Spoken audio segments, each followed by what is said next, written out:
मैं आपको एक कहानी सुनाता हूँ जो मुझे हमेशा याद दिलाती है कि दयालुता कितनी पावरफुल हो सकती है। एक बार रामू नाम का एक आदमी था। एक छोटे से गांव में रहता था। रामू के पास ज्यादा कुछ नहीं था, लेकिन वह अपने परिवार के लिए हर दिन कड़ी मेहनत करता था। लाइफ आसान नहीं थी, लेकिन उसने कभी शिकायत नहीं की। एक दिन कुछ टेरिबल हुआ। रामू के घर में आग लग गई।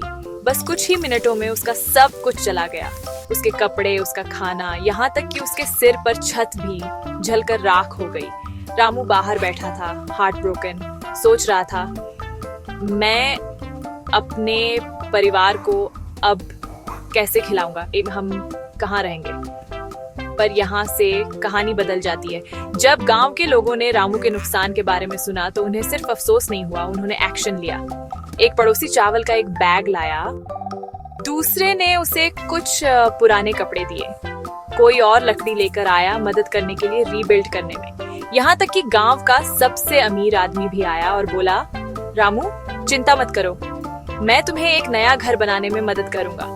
सब मिलकर गांव वालों ने साथ साथ काम किया। धीरे धीरे सबकी मदद से रामू का नया घर बनने लगा। जब वह फाइनली बन गया तो रामू की आंखों में आंसू थे, सिर्फ इसलिए नहीं कि उसका एक नया घर था, बल्कि इसलिए कि उसे कुछ इम्पोर्टेंट एहसास हुआ। उसने कहा, आज मैंने सीखा कि अगर हम सब एक दूसरे की मदद करें तो कोई भी प्रॉब्लम बहुत बड़ी नहीं होती। यही है काइंडनेस का असली मैजिक। जब हम एक साथ आते हैं तो हम किसी के सबसे बुरे दिन को एक नई शुरुआत में बदल सकते हैं। तो याद रखना, दूसरों की मदद करना सबसे अच्छी चीज है जो हम कर सकते हैं, और मुश्किल समय में काइंडनेस का एक छोटा सा एक्ट भी किसी की दुनिया बदल सकता है। अगर आपको ये कहानी पसंद आई तो मुझे बताना, क्या मुझे ऐसी और कहानियां शेयर करनी चाहिए, शायद छोटे बच्चों के लिए और भी सिंपलर वंस।